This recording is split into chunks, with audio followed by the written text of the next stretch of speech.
मला तर माहितच नव्हतं ऑलिम्पिक मध्ये भांडे घासायचा बी खेळ आहे. मग आमच्या भारतातल्या जर बाया नेलन मराठवाड्यातल्या स्पेशल भांडे घासायला एक नंबर. मी सरकारला निवेदन करण आम्हाला सगळ्याला ऑलिम्पिक मध्ये भांडे घासाय पाठवा. आम्ही मेडल घेऊन येऊ. एवढे भांडे घासला जिंदगीत काय सांगावं. भांडेवाली बाई सुद्धा टिकना झाली आमच्या जवळ.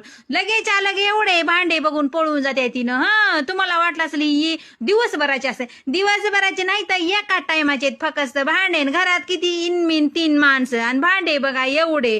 अरे देवा, सगळी जिंदगी भांडे घासलो. आता माहीत झालं ऑलिम्पिक साठी. आता मला का जाऊच वाटला ऑलिम्पिकला. लई कटाळा आला या संसाराचा आणि भांड्याचा आणि स्वयंपाकाचा आणि दुनियाचा ग माय. नाही तर काय जाऊन मेडल तर आणते माय. सत्कार करल सगळ्या देशात माझा. जातेच आता. कोण कोण येणार आहे सांगा कमेंट मध्ये माझ्या संग. तिथं भांडे घासून पैसे जिंकून येऊन मेडल घेऊन येऊ. चला मग पटामने आवरा सावरा.